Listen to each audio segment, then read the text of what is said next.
Bueno, yo pienso que hay muchas diferencias. Por ejemplo, el que es graduado de una maestría tiene mejores oportunidades en la vida, una mejor posición económica que el otro.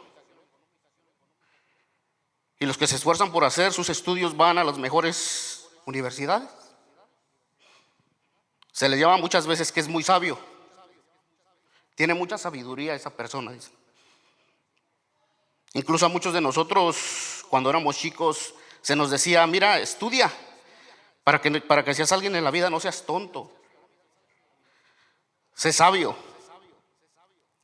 Y muchos de nosotros crecemos con esos conceptos de sabiduría y la medimos por cuántos logros hacemos o hemos hecho.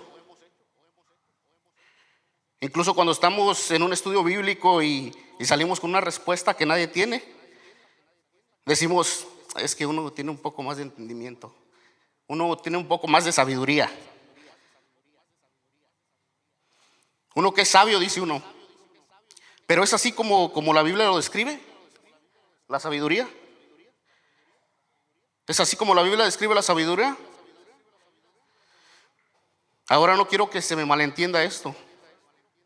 No estoy diciendo que no estudien, o que no se preparen, o que no aspiren a cosas mejores, o que estudiar es o que estudiar en las mejores universidades es malo. Pero esas cosas no son la sabiduría de Dios, bíblicamente hablando.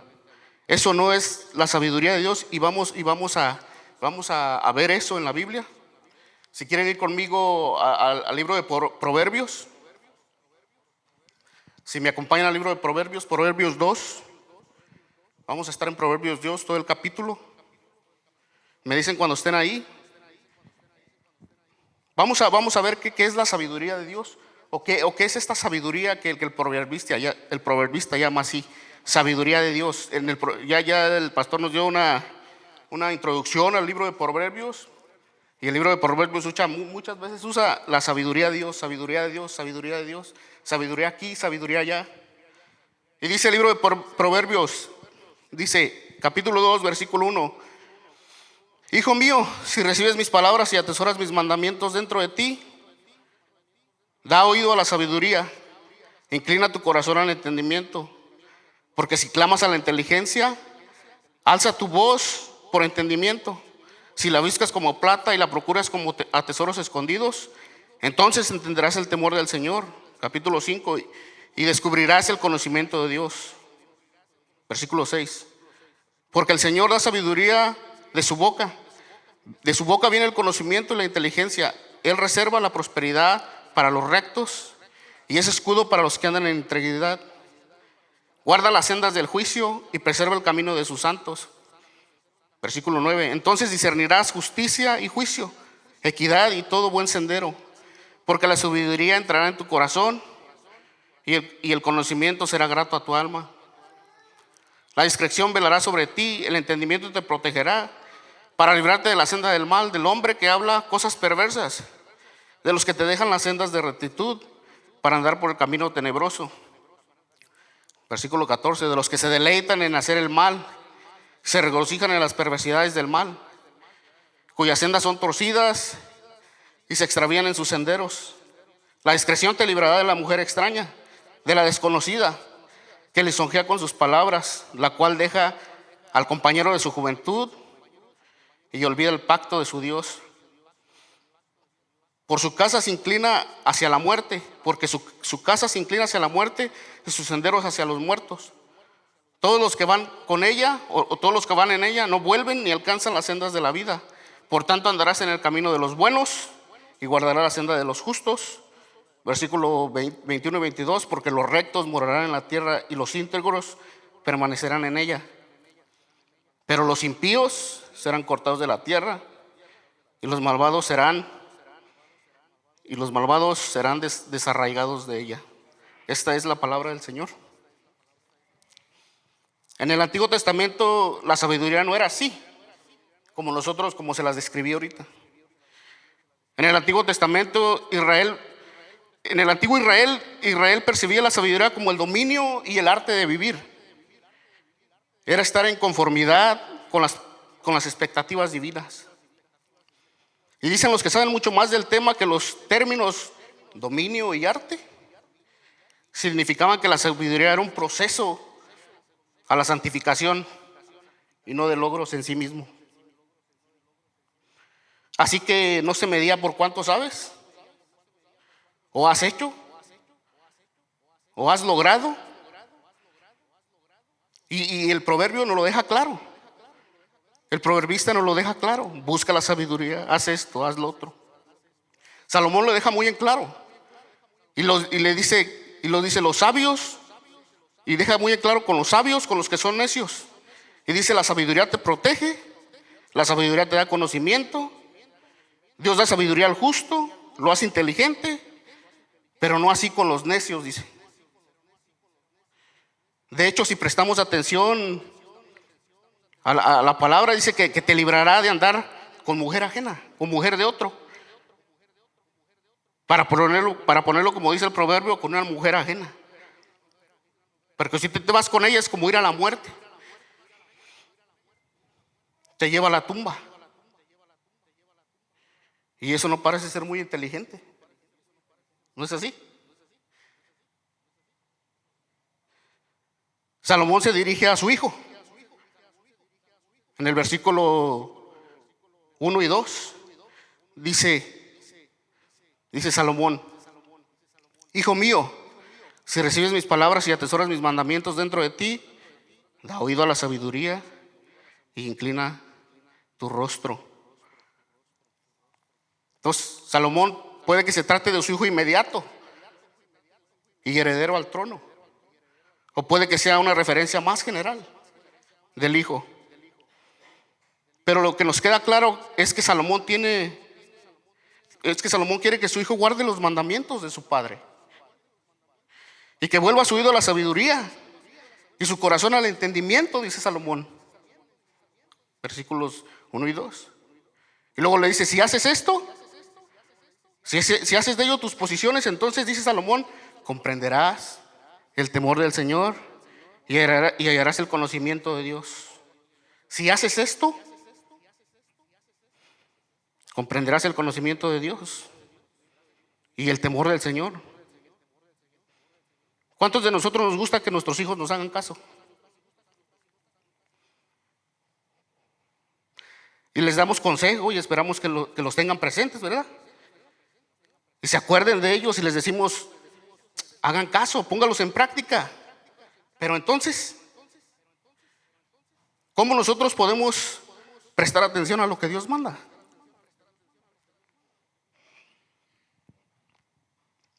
¿Cómo nosotros podemos prestar atención a lo que Dios manda? Y muchos dirán, o muchos estarán pensando: bueno, pues leyendo su palabra, meditando, memorizando, y todo esto es correcto. Todo esto es correcto. Pero muchas de las veces todo lo tenemos en el cerebro, pero nunca llega al corazón. Y el proverbista está diciendo: consagra tu corazón, dedícalo, ofrece tu corazón a la inteligencia. De hecho, le dice, si lo tienes, de hecho esto lo tienes que hacer con todas tus fuerzas, dice el versículo 3. Ahí en el versículo 3 pueden verlo. Porque si te inclinas a la inteligencia y alzas tu voz por entendimiento, dice el versículo 3, lo tienes que hacer con todas tus fuerzas.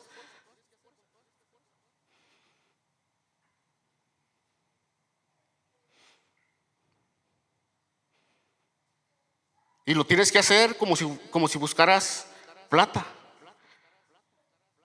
o como si estuvieras buscando un tesoro escondido, dice el versículo 4. Así lo tienes que hacer. Así lo tenemos que hacer. Pero resulta muchas de las veces que estamos buscando más la plata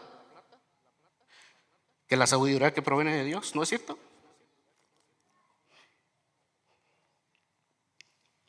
Por ejemplo, todos, o si no la mayoría de los hispanos que estamos aquí en Estados Unidos, llegamos acá no porque fuéramos muy sabios.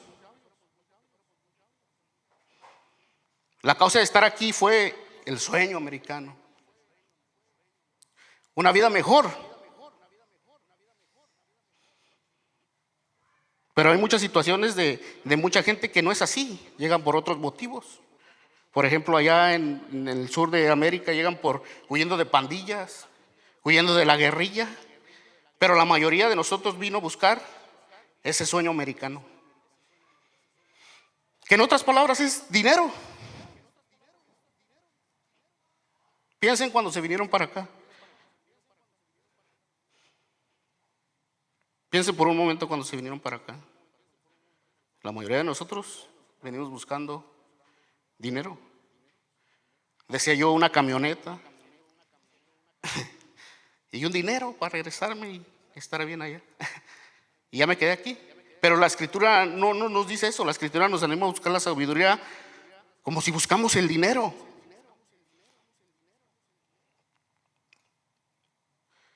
Y esto no quiere decir que la escritura te está diciendo que busques con avaricia el dinero. Porque también la escritura es muy clara que el dinero y Dios compiten por nuestro corazón. De hecho, si revisamos nuestras agendas y preguntémonos, ¿qué busco más hoy? ¿Qué es lo que estoy buscando? Y le podemos poner nombre. A lo mejor es dinero, a lo mejor es fama, a lo mejor son otras cosas, no nomás dinero. Aquí toca el dinero porque nuestro Señor Jesús, que dice que la avaricia del dinero es, ¿o cómo dice? El amor al dinero es, así es. Pero pueden ser otras cosas que estamos buscando con todo nuestro corazón y con toda nuestra alma. Y el proverbista, o sea, Salomón dice, no, busca a Dios con todo tu corazón. Como si buscaras el dinero. Entonces, ¿cómo debemos relacionar esa sabiduría de Dios? ¿Cómo la relacionamos nosotros? ¿Cómo se ve? Versículo 3 y 4 significa que debemos de llenarnos de mucho conocimiento. Significa tener la respuesta correcta a cada pregunta.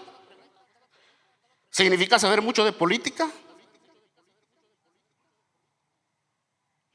de cómo funcionan todas las cosas de la ciencia.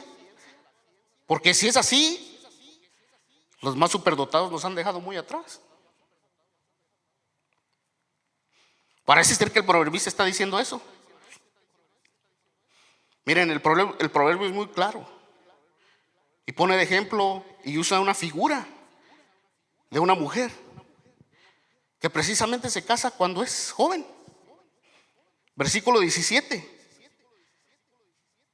En el versículo 17 nos dice: la cual deja al compañero de su juventud y olvida el pacto que tiene con su Dios. Pone de figura a una mujer, el proverbista. Y es cuando por casualidad las personas se las creen de todas, ¿no es cierto? En la edad de su juventud. Cuando uno se siente que se come el mundo y te dan consejos y dices, ¿qué vas a ver? Si yo me las sé todas. Y el proverbista dice, es esa mujer de su juventud. Así lo hace ver el proverbista. Y el resultado de la figura de la mujer es que abandona a su marido. Y lo más peor, el compromiso que hizo con Dios cuando se casó, dice el proverbista. Ser así no es muy sabio. Ser así es lo contrario. Pero como ha quedado claro, esto no quiere decir o está tratando de rebajar a la mujer o que Salomón es machista, sino que está dando un principio que debemos aprender. Y dice, no sean así como esa mujer. Una vez más, no está rebajando Salomón a la mujer, ni está siendo machista, es una figura que usa.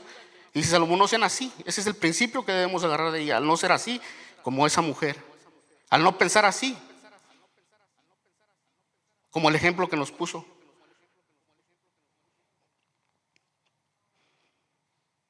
Pero la realidad de muchos de nosotros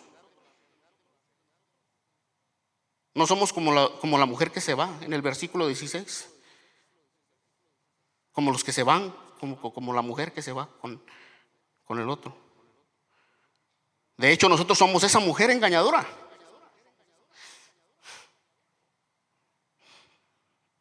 que a la primera abandonamos el compromiso que tenemos con nuestro Dios.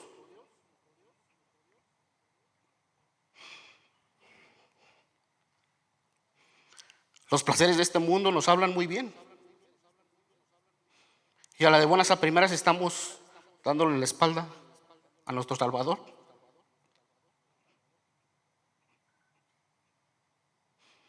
Olvidamos nuestro compromiso que hicimos cuando Él nos redimió. Por eso lo primero que hacemos al llegar aquí es confesar nuestros pecados. ¿Lo han notado? Al principio del servicio confesamos nuestros pecados a Dios. Tendemos a olvidar a Dios.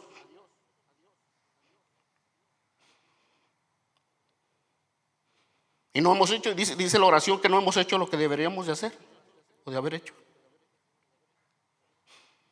En otras palabras, nos hemos olvidado, como la mujer, la figura de la mujer. Y eso tampoco es muy sabio bíblicamente hablando. Entonces, queda claro que la sabiduría que nos ofrece este mundo es muy diferente a la que Dios nos da. Es muy claro. Pero ¿cómo se ve esto en la práctica? ¿Cómo se ve la sabiduría de Dios en la práctica? ¿Cómo podemos hacer? ¿Cómo podemos lograr la sabiduría de Dios? ¿Qué debemos hacer? Porque ya Salomón nos dijo, búscalo, hazlo, eso. Pero ¿cómo se ve en la práctica con nosotros? ¿Cómo se ve? El apóstol Santiago lo explica demasiado bien. Y lo va a mostrar en la práctica. Santiago 3, 13 al 18. Dice: ¿hay alguien sabio aquí entre ustedes y entendido? Pues que lo demuestre. Que demuestre que es sabio. ¿Y cómo lo mostramos, Santiago? Podemos decirle nosotros, ¿cómo? ¿Cómo mostramos esa sabiduría? Pues con su buena conducta, con sus buenas obras, hechas con humildad, les dice. Y sigue diciendo: el que es verdaderamente sabio no es orgulloso. Pero si ustedes están llenos de celos y rivalidad, no se crean muy sabios, les dice. Pero recuerden que el apóstol Santiago ya les había hablado sobre unos hermanos que hacían distinciones entre el más rico y los pobres. Cómo excluían los pobres, cómo hacían cosas sin escuchar. Y el apóstol les tiene que decir: aprendan a escuchar primero y luego obedecer. Porque ustedes aman discriminando, les dice. Y no es así como puede ser alguien. ¿Cómo puede ser alguien que entra con un anillo de oro y vestido bien, y ustedes le dan un buen lugar? Y al pobre lo paran donde nadie lo ve. Eso no sirve, les dice Santiago, de nada. Esa fe es vana. ¿De qué sirve que tengas fe si no haces el bien a tu prójimo? Y recuerdan que todos se sentían sabios. ¿Recuerdan en la carta? Que todos se sentían sabios, querían ser maestros. Con ese estilo de vida orgulloso, teniendo celos, excluyendo al más pobre. Por eso el apóstol les dice: no se hagan maestros, porque Dios los va a juzgar a un nivel más severo. Eso no es sabio, esa no es la sabiduría de Dios, les dice. La sabiduría de Dios es cuando... La sabiduría de Dios no es cuando tenemos mucho conocimiento o cuánto conocimiento tengamos.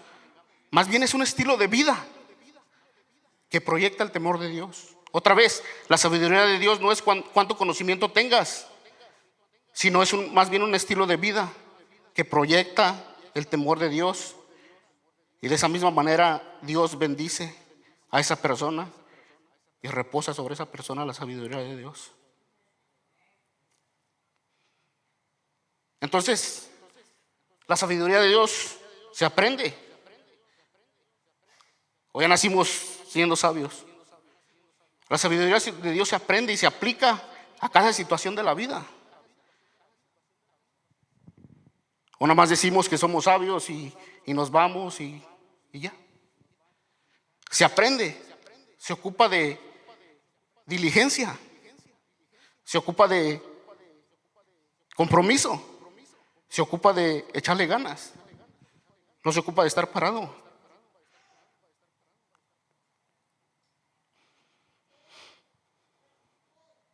Pero una vez más vemos aquí todo esto que Salomón dice.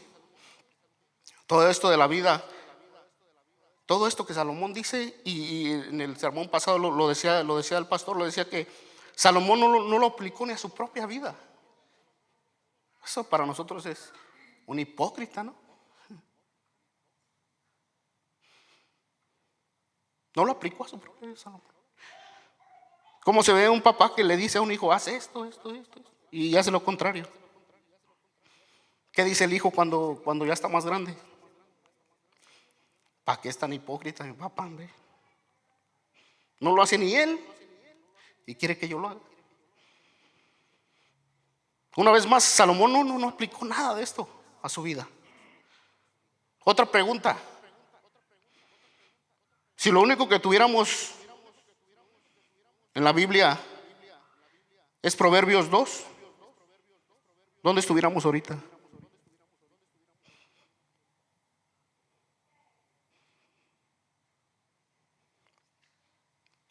Si lo único que tuviéramos en la Biblia es Proverbios 2, ¿dónde estuviéramos ahorita? ¿Con los sabios o con los perversos? ¿Con los prudentes o con los que dan una mala impresión de cómo se vive una vida cristiana? ¿Con los que van por buen camino o andan en caminos tenebrosos? ¿Con los que hacen el bien o con los que hacen el mal? ¿Dónde estuviéramos? Puede haber muchas respuestas. Puede decir uno, bueno, a veces estoy con los que hacen el bien, pero a veces estoy con los que hacen el mal. O a veces estoy con los que son orgullosos, pero no todos los días soy así. En veces soy bueno. Y así sigue variando las respuestas. Puede haber muchas respuestas. Si lo único que tuviéramos es el Proverbios 2. Pero por eso nuestro Padre hoy está derramando sabiduría en este proverbio. Una vez más nuestro Padre Celestial nos dice: hijo mío, si estás recibiendo mis mandamientos y estás atento y poniéndolos adentro de tu corazón, una vez más te está diciendo el proverbio a ti.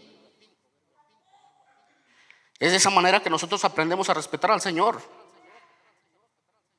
que es el Señor, que es del Señor que brota toda la sabiduría. Versículo 6, ¿qué dice allí? Porque es del Señor, porque el Señor da sabiduría, de su boca viene el conocimiento. Es del Señor que brota toda la sabiduría. Conocimiento, ciencia brotan de sus labios. El Señor da sabiduría a la gente justa con los demás y protege a los que viven honestamente. Ahora sabemos que la sabiduría de Dios está atada a cómo nos portamos, en cómo vivimos, en la honestidad que tenemos, en lo justo que somos. Pero recuerden otra vez la pregunta: ¿tu vida está reflejando eso? ¿Dónde estás? ¿Con los justos o con los malos? ¿Con los que hacen bien o con los que hacen mal? Capítulo 21, versículo 21 y 22. ¿Dónde estás? Dice el proverbista. Porque los rectos moran en la tierra de los íntegros, permanecen en ella, pero los impíos, dice, serán cortados de la tierra y los malvados serán desarraigados de ella. ¿Dónde estás? ¿Estamos reflejando eso en nuestra vida? ¿Nuestra vida refleja eso al 100%? Miren, este no es un manual mecánico. para vivir agradando a Dios y llenar sus expectativas. Y pensar, hoy soy sabio, mañana necio. No, así no funciona esto. Vemos que hay un absoluto del camino del justo y el injusto está ahí. Y ahí está, y el proverbio nos lleva a pensar así. Y el proverbio puede que tengamos este día y pensemos así. Si Salomón no lo hizo, ¿qué esperas que yo lo haga? Incluso acuérdense del rey David, que se acostó con Betsabé, conforme al corazón de Dios David. Si David lo hizo, ¿qué esperas que yo lo haga? Si él lo hizo, yo también puedo caer. Este no es un manual mecánico. Incluso nuestros padres, Adán y Eva, no lo hicieron tampoco. Y fueron creados a la perfección. Mire, no podemos caer en eso. No podemos caer en eso. No podemos decir eso. Pero es aquí donde está la buena noticia. Lo que Salomón no logró, la sabiduría encarnada lo hizo. La vida de Cristo es un magnífico ejemplo de vivir sabiamente en un mundo lleno de insensatez. La vida de Cristo es un magnífico ejemplo de vivir sabiamente en un mundo lleno de insensatez. Incluso, ¿dónde lo vemos eso? ¿Dónde podemos aprender cómo vivir? Incluso en las bienaventuranzas Jesús da un sermón y les dice: bienaventurados los pobres en espíritu, porque de ellos es el reino de los cielos. Bienaventurados los que lloran, porque ellos recibirán consolación. Bienaventurados los mansos, porque ellos recibirán tierra por heredad. Bienaventurados los que tienen hambre y sed de justicia, porque ellos serán saciados. Bienaventurados los misericordiosos, porque ellos alcanzarán misericordia. Bienaventurados los limpios de corazón, porque ellos verán a Dios. Bienaventurados los pacificadores, porque ellos serán llamados hijos de Dios. Bienaventurados los que padecen persecución por causa de la justicia, porque de ellos es el reino de los cielos.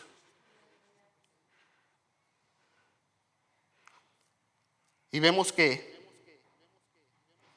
una vez más nosotros nos sentimos cortos, caemos cortos otra vez. ¿De quién está hablando ahí Jesús? ¿O a quién le está hablando? Le está hablando a sus discípulos. Pero ¿han escuchado ustedes alguna vez que dicen que Cristo se predicó y Cristo predicaba a Cristo? ¿O no han escuchado ninguna vez que dice que Cristo predicaba a Cristo? ¿De quién se está predicando aquí? De Él mismo. Bienaventurado el pobre en espíritu, ¿quién fue? Bienaventurado el que llora, ¿quién fue? Jesús. Se está predicando a sí mismo y le está diciendo a sus discípulos: así es el reino de los cielos, así es el que alcanza sabiduría, así debe de mirarse. Él fue el que hizo todo esto. Pero la buena noticia es esta: que lo que es verdad de Cristo es verdad para todos los que están en Cristo Jesús. Lo que es verdad de Cristo es verdad para todos nosotros. Y si Cristo lo hizo, todos nosotros lo hemos hecho.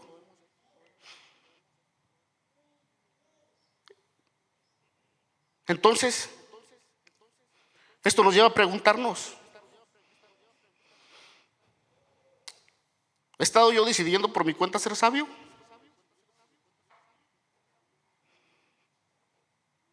¿O no estoy ahí donde debo estar?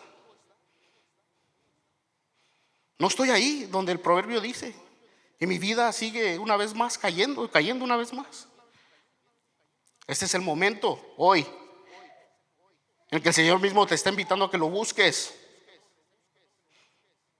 Y Él, no nadie más, Él ha prometido que la sabiduría que viene de su boca va a ser para ti. Él ha prometido que la sabiduría que viene de su boca. Mira una vez más el versículo 6. Una vez más el versículo 6. Él ha prometido, porque el Señor da sabiduría de su boca, viene el conocimiento y la inteligencia. Él ha prometido que te va a dar eso. Una vez más nosotros nos quedamos cortos. Es por el Evangelio que nosotros alcanzamos ese estándar. Por nuestra propia cuenta no podemos. El cristianismo es Cristo y nada más. Pero si tú estás aquí y no sabes de qué se trata esto y dices, no sé qué sabio, necio, no sé nada de eso, déjame decirte que el ser humano, desde el primer hombre hasta ahorita, ha vivido como un necio, revelándose al creador de Dios, revelándose al creador del universo y todo lo que hay y todo lo que Dios hizo. Y nuestro Dios ha provisto un camino que es recto, que tiene un nombre, el camino del justo. El camino del justo tiene un nombre, se llama Jesús. Y todos los que creen en su vida a Él son contados como sabios. ¿Cómo nos ayuda esto a nuestra vida? ¿En qué parte de mi vida necesito ser más sabio? Como el Señor Jesús. ¿Dónde estoy batallando? ¿Será que el orgullo, el temperamento o cualquier otra parte de tu vida? ¿Dónde estoy? Apúntalo ahí en tu teléfono. ¿Dónde estoy batallando? ¿O dónde necesitas rendir tu vida al señorío de Cristo? ¿En qué parte de tu vida? ¿En qué parte de nuestra vida necesitamos rendir otra vez más? Clamemos al Señor con actitud de obediencia y Él responderá. Clamemos con nuestra actitud, una actitud de obediencia al Señor y Él responderá. Vivamos como si nuestro Señor regresara en un par de minutos. ¿Dónde estás batallando? ¿Cuál es tu problema? Entrégaselo al Señor. Entrégaselo. Él ha prometido que Él da sabiduría a los humildes y mansos de corazón.